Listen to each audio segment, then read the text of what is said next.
Tudo bem, pessoal? Sou o professor Felipe e vamos dar início a mais um vídeo do projeto Muito Bem, Carolina. Gostaria de pedir desculpa por não ter mais postado vídeos, mas é que eu estou muito corrido com as minhas atividades pessoais. Mas eu tirei um tempinho para fazer um vídeo sobre dois livros que eu li. Primeiro, Era dos Extremos, o Breve Século XX, e Origens do Totalitarismo, da Hannah Arendt. Bom, primeiro vamos com o conceito do Hobsbawm. Por que breve século XX? Bom, a ideia dele é mostrar de como que grandes acontecimentos durante o século XX encurtou ou apagou, anulou o nosso contato com o passado.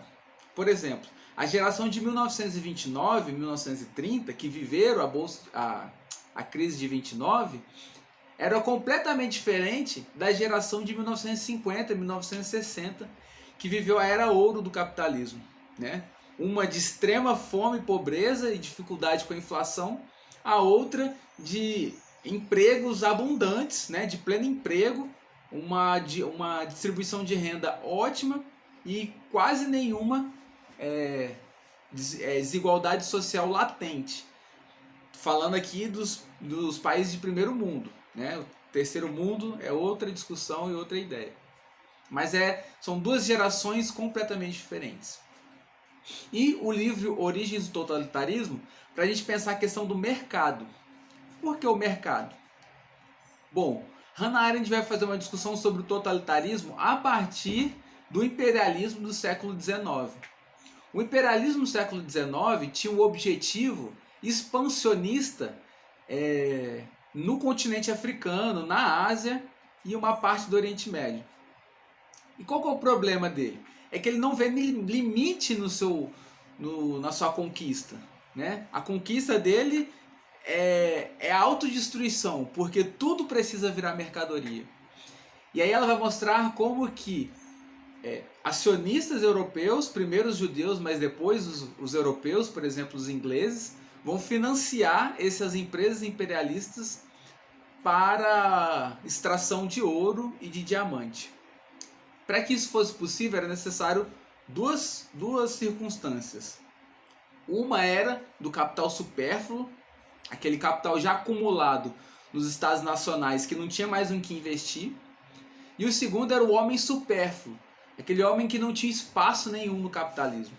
Então ela somou-se essas duas sobras, duas substâncias supérfluas para o projeto imperialista, que ela vai chamar de aventureiros ou ralé. E ela vai mostrar como que Hitler tem uma relação com esse grupo, dessa ralé. E a ideia, né, o objetivo do nazismo era a implementação do imperialismo continental na Europa.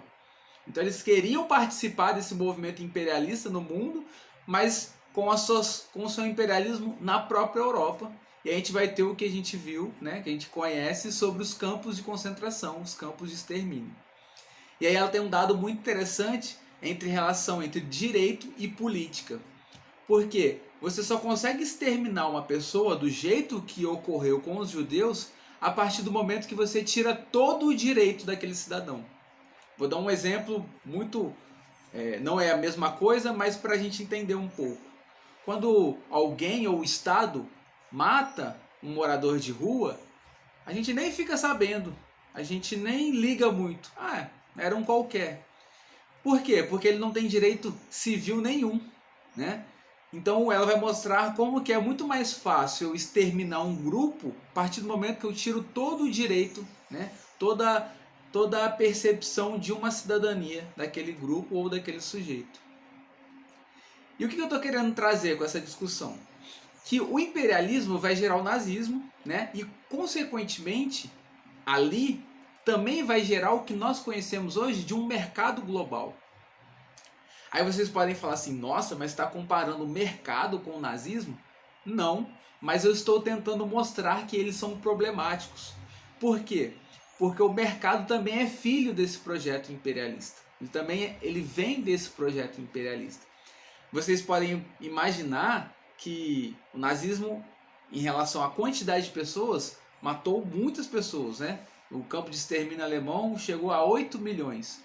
Mas durante 1945 até 1983, tirando aqui o final da guerra do Iraque e do Irã, ou a guerra do Golfo Pérsico de 1991, morreram mais de 20 milhões de pessoas. Ou seja, esse projeto, essa relação de mercado internacional, e aí também tem a questão da Guerra Fria, que de fria não tinha nada, né? Porque 20 milhões de pessoas ao redor do mundo é uma quantidade absurda de pessoas. Era muita gente que morreu durante esse período. Então, esse mercado ele não é ético, né? Porque tem uma relação de mercado, venda de armas, conquista de território, tem uma relação com o mercado nesse processo. E o que é esse breve século XX que o Hobsbawm está tentando trazer? É que a gente perdeu essa relação com o passado. E aí quando a gente fala de mercado, a gente fala de bolsa de valores, a gente não tem noção de uma relação passada, de onde e como surgiu esse mercado. Então eu tentei unir aqui os dois livros para a gente trazer um pouco essa discussão de como ele surgiu, essa bolsa de valores, né? Com essa bolsa de valores internacional, com o projeto imperialista que vai influenciar para a criação do totalitarismo no nazismo, e também com essa bolsa de valores que nós conhecemos hoje. Para ter uma ideia, o objetivo, né, de um ultra individualismo, né, com essa ideia do neoliberalismo, é que não tenha nenhuma barreira ética para impedir, possa impedir o acúmulo de capital. Né? A gente pode ver, por exemplo, a boiada do Ricardo Salles. Qual que é a boiada do Ricardo Salles? É destruir qualquer coisa que fiscalize, que esteja atento a qualquer irregularidade diante do Estado, para que freie, né, essa ação, essa atividade do acúmulo de capital. E o mercado, sem um planejamento central, ele é irracional. Por exemplo, a gente poderia ganhar mais dinheiro com a Amazônia em pé do que com ela deitada, né? Com ela derrubada, com produção de gados e tudo mais. Mas como ele é irracional e ele obedece quem tem mais voz política, a gente vê o que é o BBB, o boi, a bala e a Bíblia. E aí ele se torna irracional, ele não tem um objetivo, ele não tem um controle, ele não tem nada.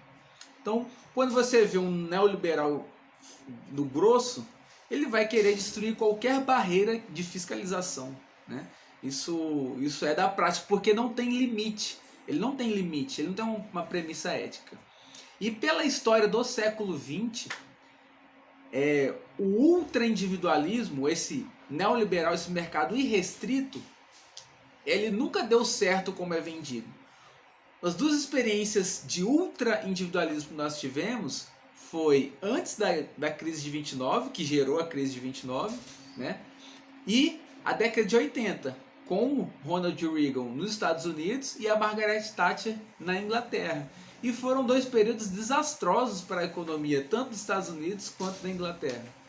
Então achar que o mercado totalmente irrestrito é a melhor opção, é a liberdade, é uma falácia dentro dos acontecimentos históricos, né? Olhando o que aconteceu historicamente, ele não deu certo.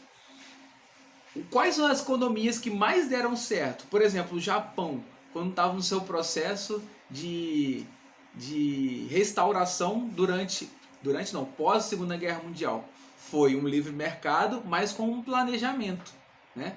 A gente pega a própria China, quando teve a necessidade de abrir uma bolsa de valores. Ela abre para o mercado internacional, mas ela tem um planejamento, né? A gente pode trazer, nem vou trazer aqui na verdade, a questão da opressão que ocorre na China e tudo mais, que eu nem tenho repertório para fazer essa discussão, mas eu estou tentando trazer que as melhores experiências históricas que nós tivemos de economia não foi nem um Estado totalmente controlador, por exemplo a União Soviética com a sua queda, e eu nem vou trazer assim, as interferências externas para que não desse certo, mas vamos colocar relativizar aqui nesse sentido. um planejamento totalmente central, sem nenhuma relação com a Bolsa de Valores, também não deu certo. E uma liberdade total dessa Bolsa de Valores, que ela é uma filha desse imperialismo no século XIX, no continente africano e na Ásia, também não dá certo. As experiências humanas de maior tempo que deram certo foram as que mantiveram uma relação com a Bolsa de Valores, mas que apresentavam um planejamento central.